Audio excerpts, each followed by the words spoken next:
Hi, hello everyone. Welcome back my YouTube channel.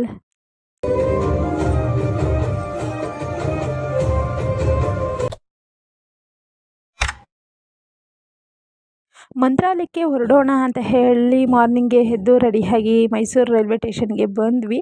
ನಮಗೆ ಇದ್ದಿದ್ದು train 1:30 ಮಧ್ಯಾಹ್ನ ಇತ್ತು 1:30ಗೆ.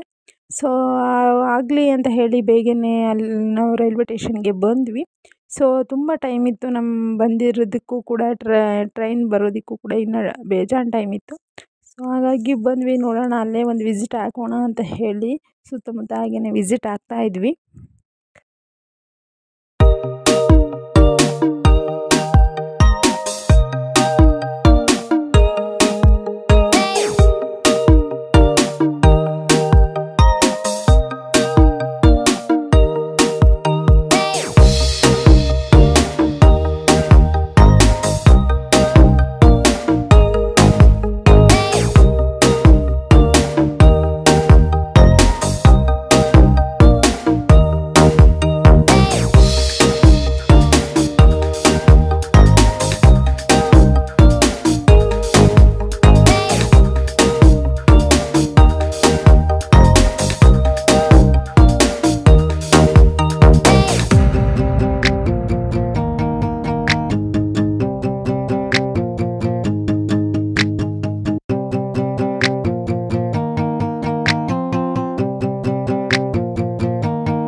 ತುಂಬ ಹೊತ್ತು ವೇಟ್ ಮಾಡಿದ ನಂತರ ಅಂತೂ ಇಂತೂ ಮಂತ್ರಾಲಯಕ್ಕೆ ಹೊರಡುವಂತಹ ಟ್ರೈನ್ ಬಂದೇ ಬಿಡ್ತು.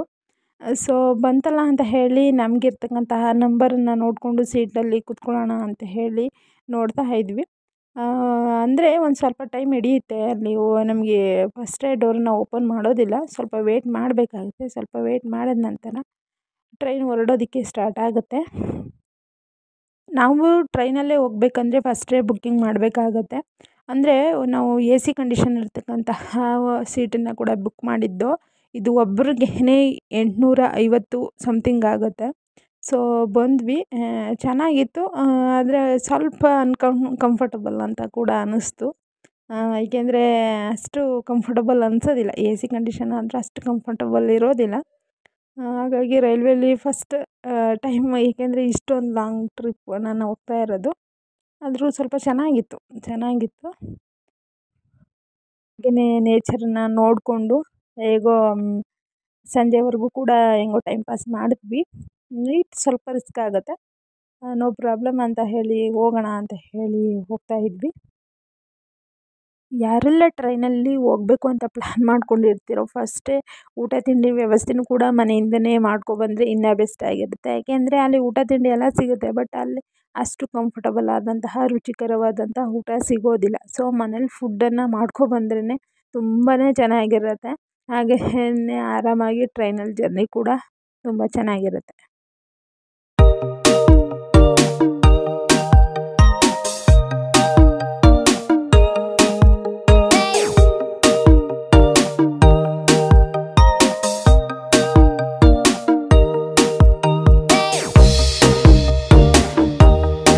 ಅಂತೂ ಇಂತೂ ಮಂತ್ರಾಲಯಕ್ಕೆ ಬಂದು ನಾವು ಸೇರಿದ್ವಿ. ಅಲ್ಲಿ 1:30ಗೆ ಹತ್ತಿದ್ದು ನಾವು ಟ್ರೈನ್ನ. ಇಲ್ಲೂ ಕೂಡ 1:30 ಆಯಿತು. ನೈಟು 1:30 ನಾವು ಮಧ್ಯಾಹ್ನ 1:30ಗೆ ಹತ್ತಿದ್ದು, 1:30 ನೈಟಿಗೆ ಬಂದು ಸೇರಿದ್ವಿ. ಆಲ್ರೆಡಿ ನಾವು ರೂಮನ್ನು ಬುಕ್ ಮಾಡ್ಕೊಂಡಿದ್ವಿ. ಸೊ ಹಾಗಾಗಿ ರೂಮ್ಗೆ ಬಂದು ಸೇರಿದ್ವಿ. ಸೊ ಯಾರೆಲ್ಲ ಮಂತ್ರಾಲಯಕ್ಕೆ ಬರ್ತೀರೋ ಪ್ಲೀಸ್ ಪ್ರಿಪ್ರೇಷನ್ ಮಾಡ್ಕೊಂಡು ಬನ್ನಿ, ಹಾಗೆ ಅಂತೂ ಬರಬೇಡಿ.